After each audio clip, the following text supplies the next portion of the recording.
Magandang araw po sa inyong lahat. Kumusta kayo mga kamag-aral? Ngayong araw, sabay-sabay tayong maglalakbay sa isang masining at makulay na mundo. Ang mundo ng dula. Pero bago natin alamin kung ano nga ba ang bumubuo sa isang dula, magpapainit muna tayo ng kaunti. May inihanda kaming maikling laro para sa inyo, kung saan susubukan niyong ipagtugma ang mga larawan at salitang may kinalaman sa ating paksa. Kaya ihanda na ang iyong mga mata, isipan at sigla dahil siguradong magiging masaya at makabuluhan ang ating paglalakbay ngayon sa pagtuklas ng mga elemento ng dula. At ngayon, magsisimula na tayo sa ating laro. Ito ang ikauna na larawan. Ano kaya ito?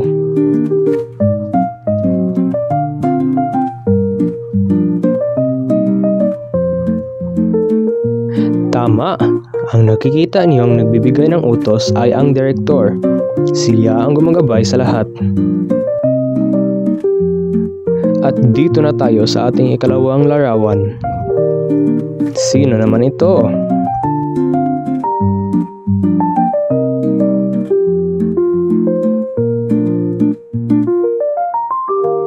Oh, tama. Siya ang aktor. Siya naman ang nagbibigay buhay sa mga tauhan ng isang dula. At dito na tayo sa ating ikatlong larawan. Ano naman ang nakikita niyo?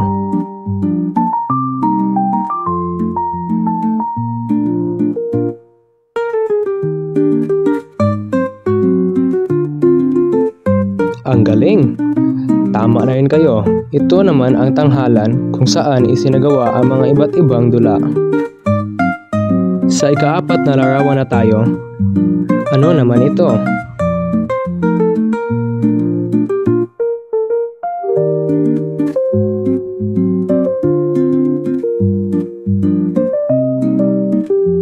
Shish! Ang talino nyo talaga!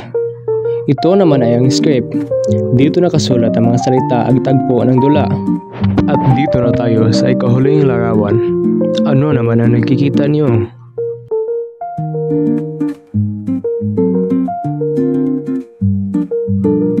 At syempre, ito naman ang manonood. Sila ang tumanggap ng mensahe ng isang dula. Napakahusay nyo talaga. Ang lahat ng ito ay bumubuo sa mga elemento ng dula. At ngayon, pag-usapan natin ito na mas mabuti. Pero bago yan, ano nga ba ang dula? Ang dula ay isang akdang pampanitikan na itinatanghal gamit ang pananalita, kilos at galaw upang ipakita ang kaisipan ng may akda.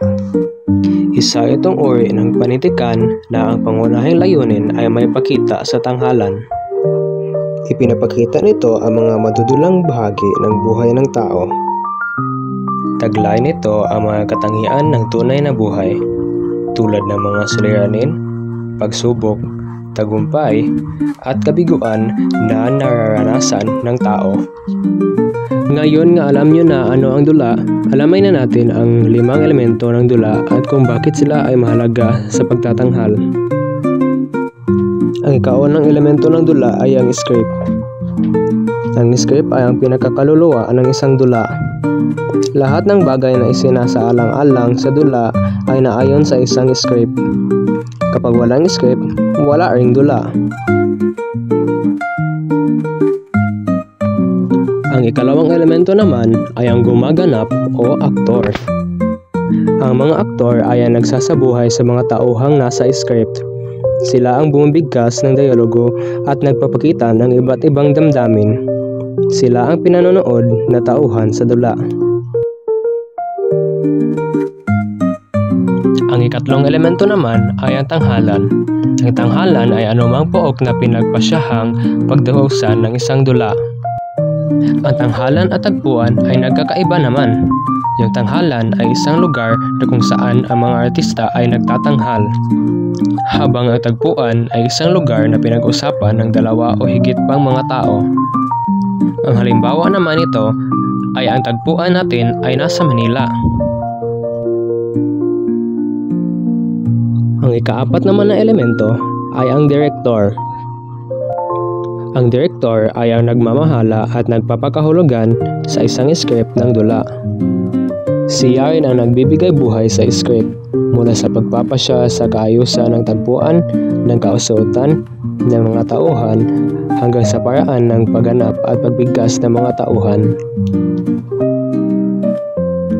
At ang ikahuling elemento ng dula ay ang manonood. Sa mga manonood inilaan ang isang dula. Sila din ang sumaksi sa pagtatanghal ng mga aktor. Sila din ang tumatanggap ng mensahe at nagbibigay kahulugan sa palabas. Sa madaling sabi, ang dula ay binubuo ng script, aktor, tanghalan, direktor, at manonood. Bawat isa ay may tungkulin upang mabuo ang isang matagumpay na palabas. Ngayon, balikan natin ang ating natutunan. Ang script ay ang kaluluwa ng dula. Dito nakabatay ang lahat at dito din nagmumula ang kwento at dialogo. Ang mga gumaganap o aktor ay ang nagsasabuhay sa mga tauhan at emosyon ng isang dula. Ang tanghalan naman ay ang lugar kung saan itinatanghal ang isang dula. Ang ikaapat ay ang direktor.